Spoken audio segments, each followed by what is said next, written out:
cooperate and compete with often the same people many times in many different contexts, and so that not only do you have to interpret the world so that you can cooperate and compete with those people, you have to do it in a manner that can be iterated and repeated, and that constitutes also an extraordinarily serious constraint. So you don't want to suffer too much, and you don't want to die, and you want to be able to cooperate with people, and you want to be able to compete with them, and you want to be able to do that over long periods of time, and then maybe you also want to do it with an aim in mind, because generally we have aims in mind, and so there are things that we like to have more than other things, and so we aim at those, and then we have to constrain our interpretation so that when we enact them in the world, the probability that what we're aiming at is going to happen will improve.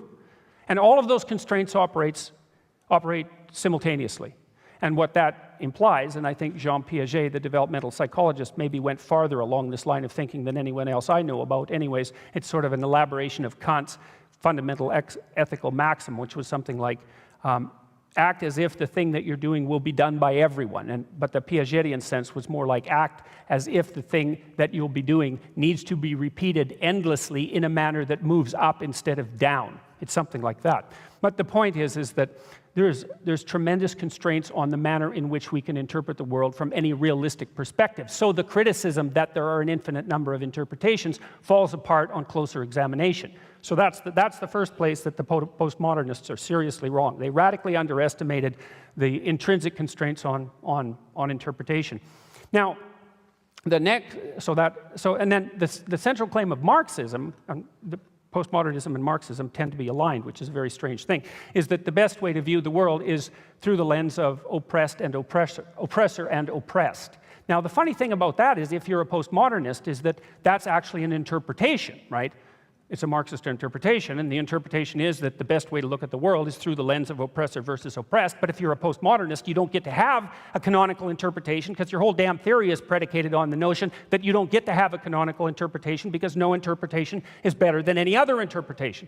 So then you might ask, well, apart from the fact that the infinite number of interpretations argument is wrong in any practical sense, why in the world would you allow your postmodern deconstructionist philosophy to remain nested in Marxism? So that's the next question, because it certainly is. And if you read Derrida, for example, or Foucault, and if you look at the intellectual history of the postmodern movement, which expanded rapidly in the 1970s, you find that it's no secret that the postmodernists emerged out of an underlying Marxist framework, and they didn't abandon it, they merely modified it.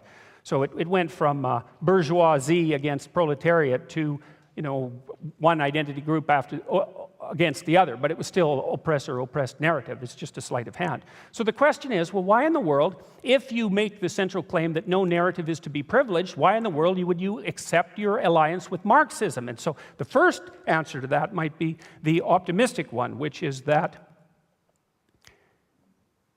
the postmodernists and the radicals who are driving the politically correct movement are actually sincere in their desire to help the oppressed. And so we could say, having established the fact that there's an absolute plethora of interpretations, and dispensing with the notion that any of those are canonical or valued above any others, we can still act like decent human beings and try to take care of people who are less fortunate than us. Now, as an intellectual argument, that's a really bad one, because you don't get to have the first proposition and the second proposition simultaneously. But I would also say that respect for coherence and logic is not the strong suit of postmodernists, and that's actually a technical part of their theory. So, but the problem with that theory, as far as I can tell, and this actually happens to be a big problem, was that by the late 1960s, even French intellectuals as boneheaded as Jean-Paul Sartre finally had to